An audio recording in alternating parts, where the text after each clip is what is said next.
சென்னை அடுத்த குன்றத்தூரில் எலிகளை கொல்வதற்காக வைத்த மருந்தின் நெடியில் மூச்சுத்திணறல் ஏற்பட்டு 2 குழந்தைகள் உயிரிழந்த சம்பவம் அதிர்ச்சியை ஏற்படுத்தியுள்ளது. வீடுகளில் கொசு, கரப்பான் பூச்சி, எலி உள்ளிட்டவற்றை தொல்லையை தடுக்க என்ன செய்யலாம், என்ன செய்யக்கூடாது என்பதை விவரிக்கிறது இந்த செய்தி தொகுப்பு. பொதுவாக கொசுக்கள், கரப்பான்கள், எலிகளை கொல்ல பயன்படுத்தும் தெளிப்பான்களும் மாத்திரைகளும் உயிர்கொல்லிகள் என்பதை நாம் உணர வேண்டும். அவற்றை பயன்படுத்தியவுடன் கைகளை நன்றாக சுத்தம் செய்ய வேண்டும். அவற்றை குழந்தைகள் தொடவோ எடுக்கவோ இயலும் வகையிலான இடங்களில் வைக்கக்கூடாது. பூச்சிக்கொல்லிகளை எந்த அளவிற்கு எந்த இடங்களில் பயன்படுத்த வேண்டும் என்பது குறித்த வழிகாட்டு நெறிமுறைகளை படிக்காமல் பயன்படுத்தக்கூடாது. பூச்சிக்கொல்லி தெளிப்பான்களை முகக்கவசம் அணியாமல் தெளிக்கக்கூடாது. தெளித்தவுடன் அந்த அறையை சில மணி நேரத்திற்கு பயன்படுத்தக்கூடாது. குடியிருப்புக்கு வெளியே பயன்படுத்தும் சக்தி வாய்ந்த மருந்துகளை வீட்டிற்குள் பயன்படுத்தக்கூடாது. வேகமான பலனை எதிர்பார்த்து இருவேறு பூச்சிக்கொல்லிகளை கலப்பது, 2 மடங்கு அதிகமாக பயன்படுத்துவது உள்ளிட்ட முயற்சிகளை மேற்கொள்ளக்கூடாது. செல்லப்பிராணிகள், சுற்றுச்சூழலுக்கு பாதிப்பு ஏற்படுத்தும் பூச்சிக்கொல்லிகளை நிபுணர்கள் அறிவுரையின்றி பயன்படுத்தக்கூடாது. எலி மருந்து, எலி பேஸ்ட் உள்ளிட்டவை பொதுவாகவே அதீத வலிமையானவை. இதனால் குழந்தைகள் உள்ள வீடுகளில் அவற்றை பயன்படுத்துவதை முற்றிலும் தவிர்க்க மருத்துவர்கள் அறிவுறுத்துகின்றனர். எலி மருந்து பயன்படுத்தியவுடன் ஏசி, மின்விசிறி உள்ளிட்டவற்றை உடனடியாக பயன்படுத்த வேண்டாம். பூச்சிக்கொல்லிகள் இருந்த டப்பாவை பயன்படுத்தியவுடன் அதை வேறு பயன்பாட்டுக்கு பயன்படுத்தக்கூடாது. தூக்கி எறிந்துவிட வேண்டும். அதிகப்படியான கரப்பான் பூச்சிகள், எலிகளின் தொல்லை இருக்கும் போது நிபுணர்களை தொடர்பு கொண்டு அவர்களின் உதவியை நாட வேண்டும். உயிர்கொல்லிகள் மூலம் கரப்பான், எலிகள் இறந்து போகும் பட்சத்தில் அவற்றை உடனடியாக அப்புறப்படுத்துவது நோய் பரவலை தடுக்க உதவும். விடுமுறைக்கோ வெளியூர்களுக்கோ செல்லும் போது பூட்டிய வீடுகளில் எலி மருந்துகளை பயன்படுத்துவது பாதுகாப்பானது. பூச்சி மருந்து அடிப்பதற்கு முன்பு தண்ணீர், உணவுகள் உள்ளிட்டவற்றையும் பொருட்களையும் பாதுகாப்பான முறையில் மூடி வைக்க வேண்டும். பழைய முறையான கூண்டுகள் வைத்து எலியை பிடிப்பதன் மூலம் குழந்தைகள் உள்ளிட்ட யாருக்கும் பாதிப்பு ஏற்படாது. வீடுகளில் புதினா செடிகளை சிறிய அளவில் வளர்ப்பதன் மூலம் அந்த மணத்திற்கு எலிகள் வீடுகளுக்கு வராது. வெங்காயம், பூண்டு, மிளகு, விளக்கெண்ணெய், பிரியாணி இலை, நாப்தலின் உருண்டைகள் உள்ளிட்டவற்றின் மணம் கரப்பான், எலிகளுக்கு பிடிக்காது என்பதால் அவை அதிகம் வரும் இடங்களில் வைக்கலாம். வீட்டின் ஜன்னல்கள், கதவுகளுக்கு வலை அடைப்பது எலி, கொசு தொல்லைகளிலிருந்து தப்பிக்க உதவும். வீட்டையும் வீட்டை சுற்றியும் சுகாதாரமாக வைத்திருந்தாலே இவற்றின் தொல்லைகள் இருக்காது என்பதும், மனித உயிருக்கு அச்சுறுத்தல் தரும் கொல்லிகளை பயன்படுத்த தேவையில்லை என்பதும் மருத்துவர்களின் அறிவுரையாக உள்ளது.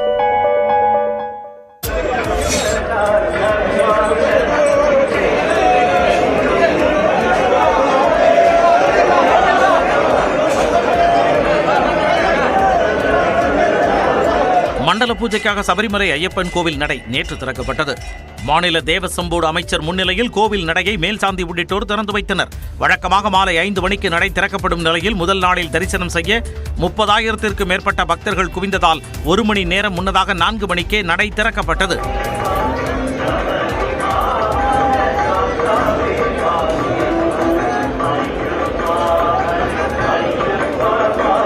இதன் பின்னர் நாள்தோறும் அதிகாலை 3 மணிக்கு நடை திறக்கப்பட்டு பூஜைகள் நடைபெறும் எனவும், இரவு 7 மணிக்கு புஷ்பாபிஷேகம் மற்றும் அத்தாழ பூஜையை தொடர்ந்து இரவு 11 மணிக்கு அரிவராசனம் பாடல் இசைக்கப்பட்டு நடை அடைக்கப்படும் என தெரிவிக்கப்பட்டுள்ளது. 41 நாட்கள் மண்டல காலம் நிறைவு பெற்ற பின்னர் அடுத்த மாதம் 26ஆம் தேதி நடை அடைக்கப்பட்டு மீண்டும் மகரவிளக்கு பூஜைக்காக டிசம்பர் 30ஆம் தேதி நடை திறக்கப்படும் எனவும், சிகர நிகழ்ச்சியான மகரவிளக்கு பூஜை மற்றும் ஜோதி தரிசனம் அடுத்த ஆண்டு ஜனவரி 14ஆம் தேதி நடைபெறும் எனவும் தெரிவிக்கப்பட்டுள்ளது. சிவாய நம சிவாய ஓம் நம சிவாய நம சிவாய நம சிவாய ஓம் நம சிவாய. திருவண்ணாமலையில் ஐப்பசி மாத பௌர்ணமியை ஒட்டி லட்சக்கணக்கான பக்தர்கள் சங்குலி முழங்க விடிய விடிய கிரிவலம் சென்றனர். மலையே அண்ணாமலையாராக காட்சியளிக்கும் தலமான திருவண்ணாமலையில் ஒவ்வொரு பௌர்ணமி தினத்திலும் பக்தர்கள் கிரிவலம் செல்வது வழக்கம். ஐப்பசி பௌர்ணமியை முன்னிட்டு கோயில் நடை திறக்கப்பட்டு அண்ணாமலையாருக்கும் உண்ணாமுலை அம்மனுக்கும் அலங்கார ஆராதனை நடைபெற்றதை தொடர்ந்து பக்தர்கள் கிரிவலம் மேற்கொண்டனர். இங்க நான் வந்த பிறகு பல விஷயங்கள் நடந்து மேல மேல முன்னேறி தான் போய் இருக்கிறோம். போலீஸ் பாதுகாப்பு மற்றும் மற்ற ரெஸ்ட் ரூம் அந்த வசதிகள்லாம் நல்லா பண்ணி கொடுத்துருக்காங்க. சந்தோஷமாகவும் இருக்குது. நாங்கள் வந்து போனாலும் ஒரு மன திருப்தி இருக்குது. தமிழகம் மட்டுமின்றி ஆந்திரா, கேரளா உள்ளிட்ட பல்வேறு பகுதிகளில் இருந்தும் பக்தர்கள் திரண்டனர். பக்தர்கள் கிரிவலத்தில் பங்கேற்றனர்.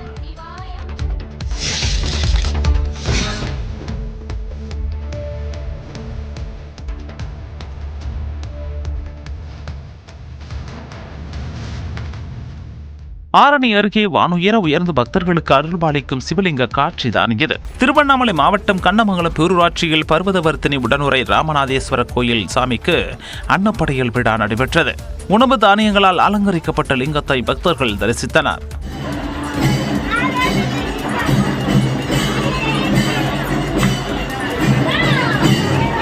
பெரம்பலூர் மாவட்டம் ஆலிகண்டபுரத்தில் உள்ள வாலீஸ்வரர் கோயிலிலும் அன்னப்படையலோடு மகா தீபாராதனை நடைபெற்றது.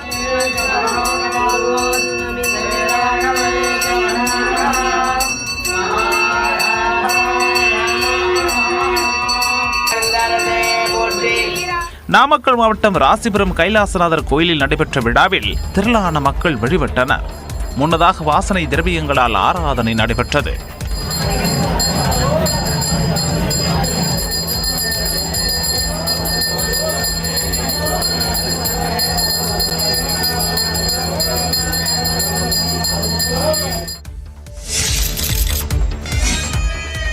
ஐப்பசி மாத பௌர்ணமியை ஒட்டி தஞ்சை பெருவுடையார் கோயிலில் சாமிக்கு அன்ன அலங்கார வழிபாடு விமரிசையாக நடைபெற்றது.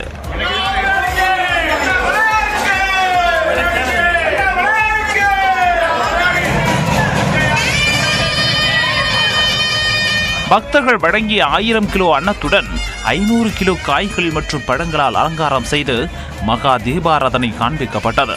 திரளான பக்தர்கள் வரிசையில் நின்று வழிபட்டனர்.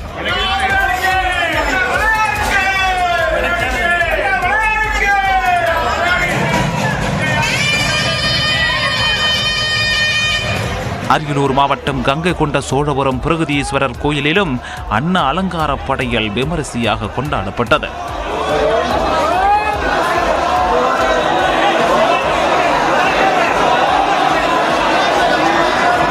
தமிழ்நாட்டிலேயே பெரிய லிங்கம் கொண்ட இக்கோயிலில் 100 மூட்டை அரிசி உணவில் அலங்காரம் செய்து தேவார திருமுறை ஓத தீபாராதனை காண்பிக்கப்பட்டதை பக்தர்கள் கைகூப்பி தரிசித்தனர்.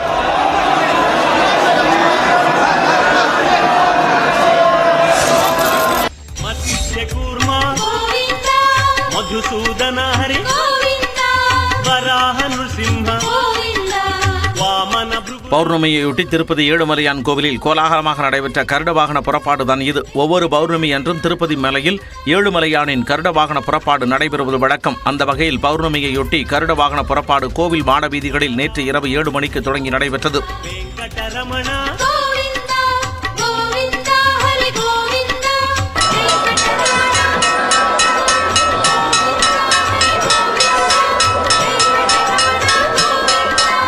அப்போது மாட வீதிகளில் காத்திருந்த பல்லாயிரக்கணக்கான பக்தர்கள் ஏழுமலையானின் கருட வாகன புறப்பாட்டை கண்டு வழிபட்டனர். ஜார்க்கண்டில் பிரதமர் நரேந்திர மோடி பயணிக்க இருந்த சிறிய ரக விமானத்தில் தொழில்நுட்ப கோளாறு ஏற்பட்டதால் அவரது பயணம் தாமதமானது. ஜார்க்கண்டில் நடைபெறவுள்ள 2வது கட்ட சட்டப்பேரவை தேர்தலை முன்னிட்டு தியோகர் நகரில் நடந்த தேர்தல் பிரச்சார கூட்டத்தில் பங்கேற்று பிரதமர் மோடி உரையாற்றினார். கூட்டம் முடிந்த பிறகு அங்கிருந்து சிறிய ரக விமானம் மூலம் பிரதமர் மோடி டெல்லி திரும்ப இருந்தார். ஆனால் அவர் பயணம் செய்ய இருந்த விமானத்தில் தொழில்நுட்ப கோளாறு கண்டுபிடிக்கப்பட்டது. இதனையடுத்து விமானத்தில் ஏற்பட்ட கோளாறை சரி செய்யும் பணி நடந்தது.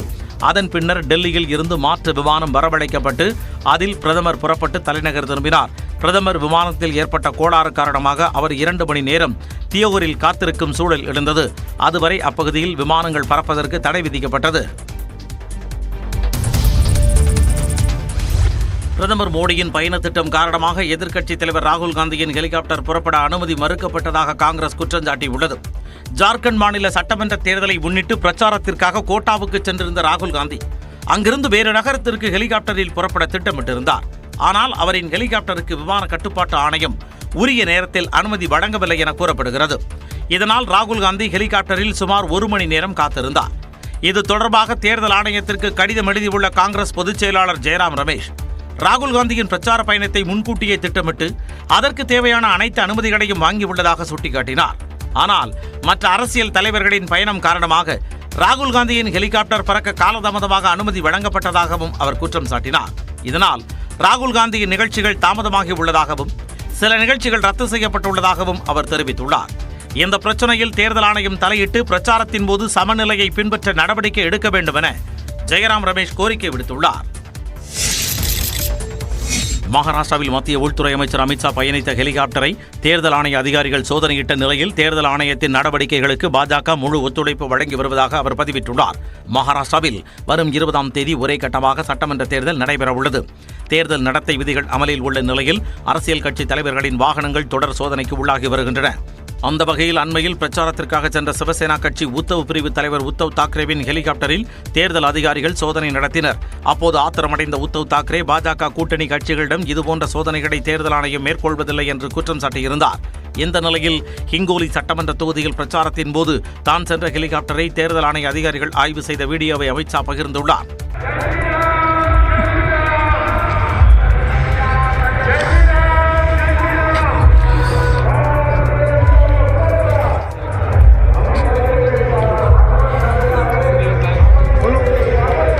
எதிர்க்கட்சிகளின் குற்றச்சாட்டிற்கு பதிலளிக்கும் வகையில் நேர்மையான மற்றும் ஆரோக்கியமான தேர்தல் முறையை பாஜக நம்புவதாகவும் தேர்தல் ஆணையத்தின் அனைத்து விதிகளையும் பின்பற்றுவதாகவும் அமித்ஷா தெரிவித்துள்ளார்.